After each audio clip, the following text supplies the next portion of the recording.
You're watching the Politic-It podcast.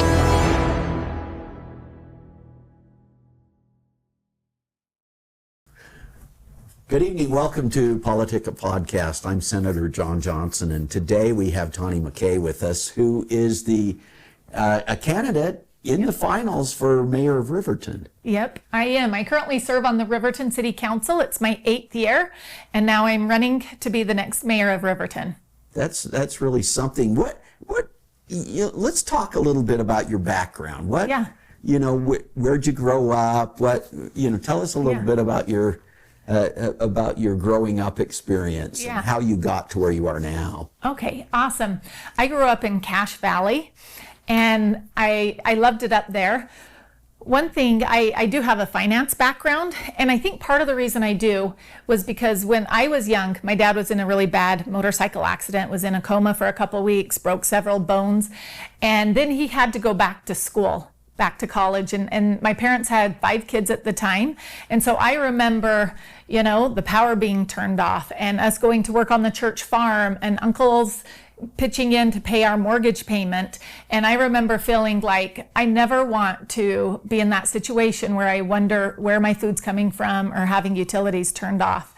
And so when my dad ended up getting a bachelor's degree, and then he ended up getting a job at Utah State. And so all 7 of his kids were Aggies, and even my mom went to Utah State when our youngest sister started school. And so, but I took a personal finance class and I loved it. And so my background is in finance. I have an MBA from Utah State, and I've done financial planning and a lot of different, jobs in that area. And that is one thing that once I was elected to the city council, I was able to use that finance and business background. For example, in Riverton, we had a big shopping center that was built and a Costco, and it really helped increase our city's sales tax revenue. And at first we were just spending the increase. But I knew we needed to be wise with it. And so I talked to the other council members and was able to get consensus to take half of the increase and put it toward debt. So we've been doing that the last 3 years, and we've been able to pay off 3 of the 6 bonds that the city has, which has saved tens of thousands in interest. And so that's part of the reason that now I'm like, I want to keep that momentum going. I want to keep Riverton fiscally conservative and well-managed and limited government so that we can be responsive to the people without charging them too much. So let's talk a little bit about your family. And of course, you met your husband at Utah State, right? Yep. Yeah, we did. It was interesting. He was doing part-time teaching at my little brother's high school, and my little brother said, "Hey, Mr. McKay, I should set you up with my older sister," and it ended up working out. He had said, "I'm not going on any more blind dates," but he ended up giving me a call, and we hit it off, and now we have 6 kids together, and we also have done foster care. So right now we have a girl from Haiti. Oh. Yeah, she's been with us almost a year. She's here legally and is going to Riverton High School and is learning English, and she's been a great asset to our family. Oh, very, very cool. And your kids? What age ranges? Yeah. So we have 6 kids. 4 of them are adults. My oldest daughter is about to graduate from Utah State. And then my next daughter, she's down at SUU, and she served a mission to Bolivia and was able to come home. She's a medical assistant. And she was like, "Mom, I got to raise, $2 an hour now that I speak Spanish." And then I've got 2 sons. My one son is going to be leaving here in about 3 weeks on a mission. To where? To New Mexico, to Farmington, yeah. Okay. And so he'll be serving a lot on the Navajo Indian Reservation. Oh. And he's excited. They said, get ready to shear sheep. Is he going to learn Navajo? I don't think that he'll learn the language. I've heard it's one of the hardest. Yeah, I mean, there's a movie about the code talkers, right? Yeah, it is so good. The Navajo missionaries were close to us when I was in the language training mission, and so I'd heard that language was quite hard. Yeah, I don't think people speak it as much, so I don't think that may be why. Yeah, but it sounds like he'll get to do a lot of service, and he's excited about that, even digging graves and chopping wood. Oh, really? Yeah. That's cool. So most of your kids, you don't have really young kids, do you? Yeah, my youngest now are 11 and 13, so just starting into middle school. And so tell me, what got you thinking that politics would be a good idea?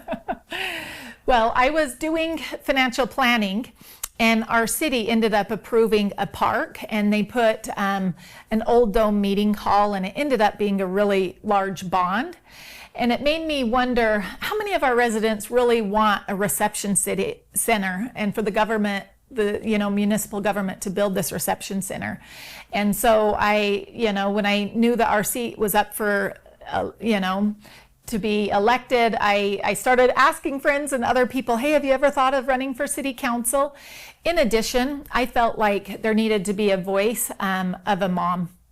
Riverton is really young.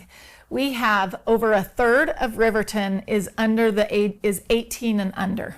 Over a third? Over a third, yeah. Interesting. And so it is interesting. We, live in that part of the valley where there's a lot of families.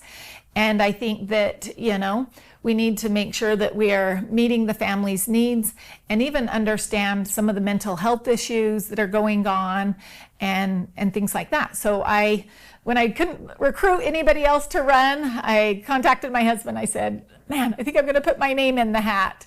And I ended up beating out the incumbent. And now it's my 8th year serving. Well, 8th year. Yeah. So how long were the terms for that? 4 years. So you've served 2 terms, and then you just decided with Mayor Staggs leaving, right? Yes, yep. You decided to step up and... Yeah. I really want to keep our city fiscally conservative. I think Trent has done a great job in that area, and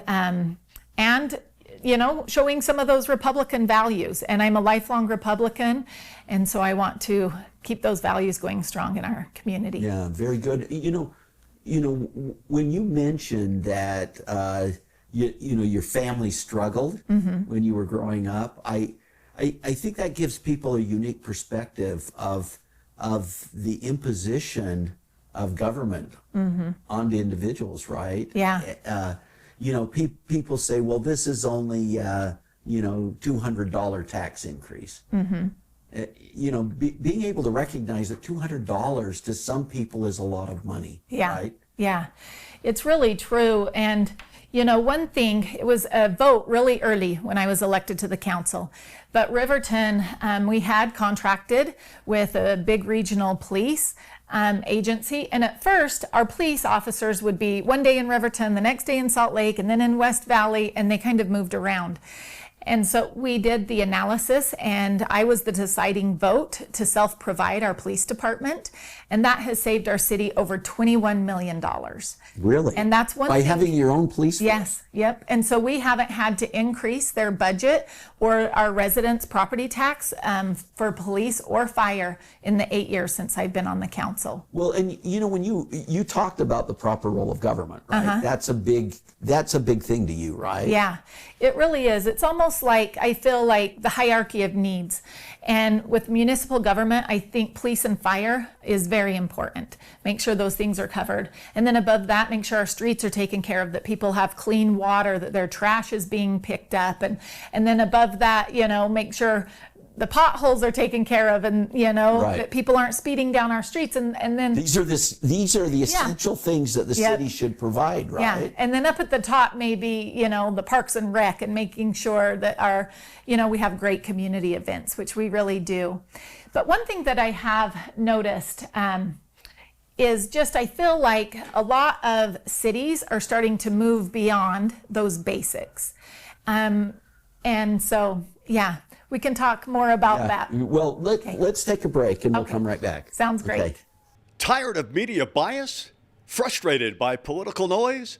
Politic-It.com cuts through the clutter, giving you real facts, clear analysis, and unbiased insight on the issues that matter most. Stay informed, stay empowered. Whether it's elections, policy changes, or breaking news, we've got you covered. No spin, no agendas, just truth you can trust. Visit Politic-It.com today, because informed citizens shape the future. Politic-It.com, where politics meets clarity. Welcome back to Politic-It. We're talking with Tawnee McKay, candidate for Riverton mayor. And before we took the break, we started getting into this idea of the proper role of government, right? And I like that you kind of started with this example of this domed recreation hall, right? Let's talk a little bit about, go back to that, and let's go through this hierarchy that you talked about in terms of what the city should provide. Yeah. I do think it's so important that we make sure we have a safe community where people want to live, where they feel comfortable that their kids can go out and play and live in a safe community, but sometimes I feel like municipal government starts to get a little bit too much into people's lives. And, sometimes we feel like, okay, there's state government and federal government and then municipal, and they talk about the decisions made close to the people are the best. Right. But I think the ultimate decisions, should be with the family and with the individuals. And sometimes municipal governments can cross that line a little bit. For example, in Riverton, we had an elderly lady that her husband passed away, and she would sit in front of her house and feed the ducks. And it did start to become a problem. There was a lot of ducks in her yard and, waste on the sidewalks that the kids were walking through. And I felt like our code enforcement could go meet with her and take care of the problem. But instead, the city passed an ordinance that now you are not allowed to feed a duck in your own front yard or any wild fowl or at a city park or along a canal. And it could even get to the point of being criminal. So if I'm with my daughters at the park and they're eating a sandwich and she throws her crust, and a duck comes and eats it in Riverton, that can be against the law now. And so that's one of those areas. And when the neighbors were in complaining, it really made me think, hey, have you invited her over for dinner? You can tell that Right. she is lonely. And maybe the government doesn't need to get involved in that. And so another example, Yeah. That's really an insightful thing, because we don't need a law for everything, do we? Yeah. Sometimes just talking to somebody about why that might be a problem. Yeah. Right? But I liked your comeback. It said, "Have you ever thought about having her over for dinner?" Yeah. Right? Yep. Yeah, the government doesn't need to come in and solve the problem. Another example is we did have a resident that got bit by a dog, and it was an unfortunate case, and I felt like it went through our courts.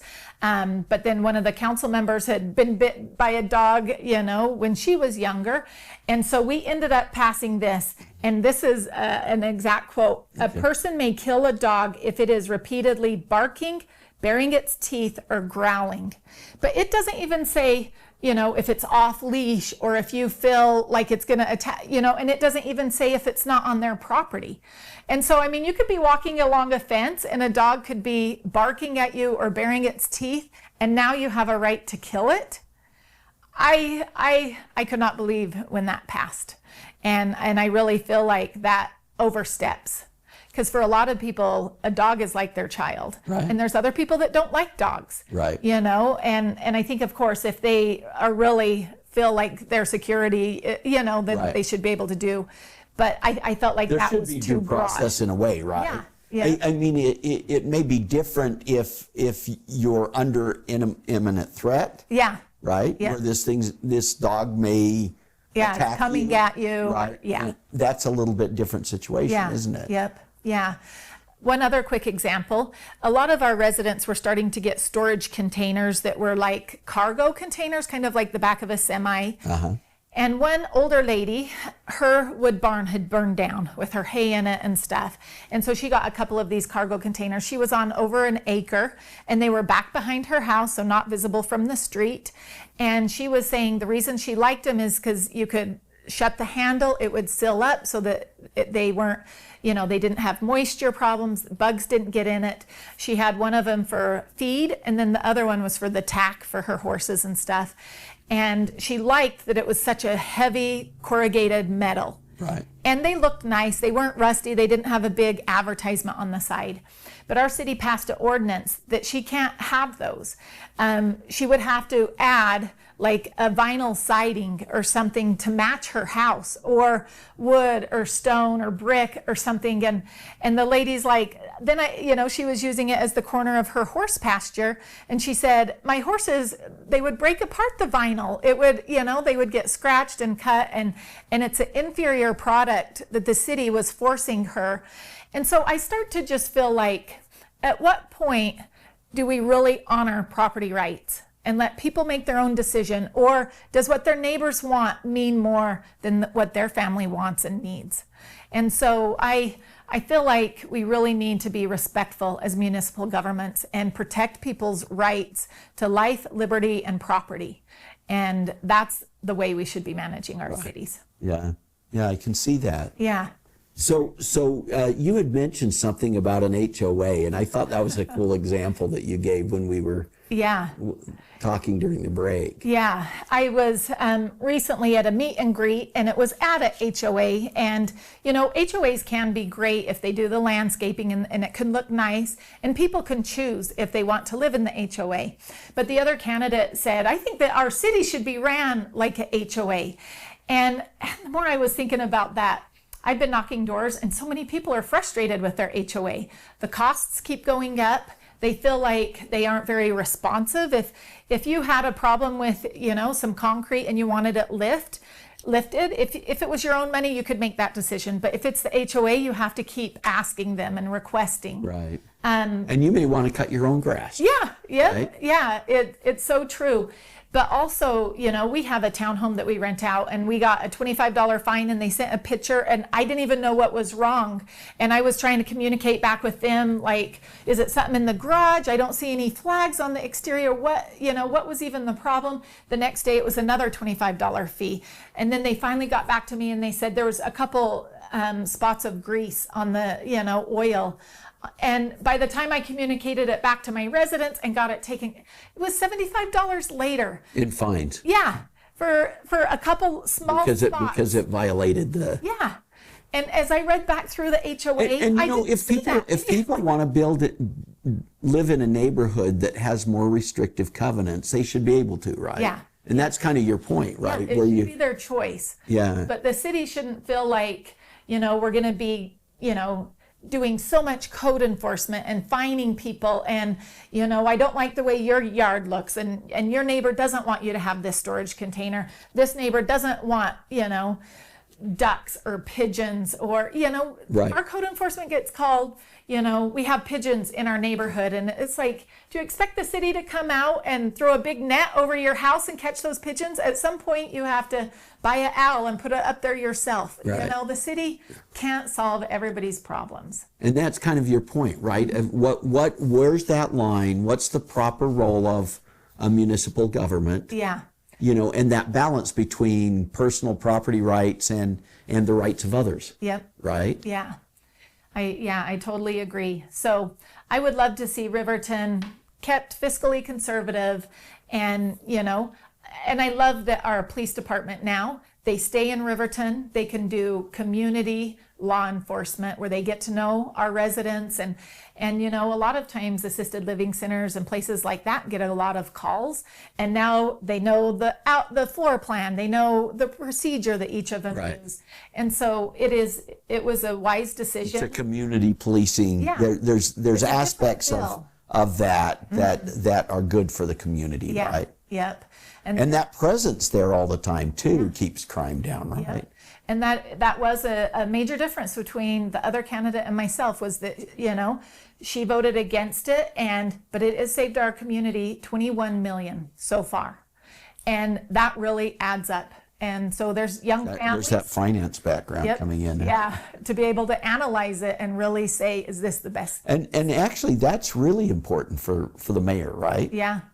Yeah, the mayor is the first one that sets up the budget, and then the council goes and looks at it and makes some adjustments. But that's a major responsibility of the mayor, is deciding which projects to approve. And we of course get the recommendations from our staff, but it feels like staff is always wanting to do more projects and have more people. So you have to really balance that. Yeah. Well, Tawnee, it's been great having you in here. We're out of time, unfortunately, but why don't you make a final pitch to voters? Tell people why they should vote for you. Yeah. Awesome. Thank you so much for having me, John. I've always considered you a good friend, and I think we're really similar as far as policy. But to the residents in Riverton, I feel like our voter turnout for the primary was really low. The Friday before, we were only at 16%. And I want people to be engaged. I think we live in a young community. I want to help keep it safe, keep it a place that you want to live, support our businesses so that our sales tax revenue stays up. And I want to keep the hometown feel so that you love living in Riverton. Thank you. Thanks very much for coming in, and we'll see you guys next week.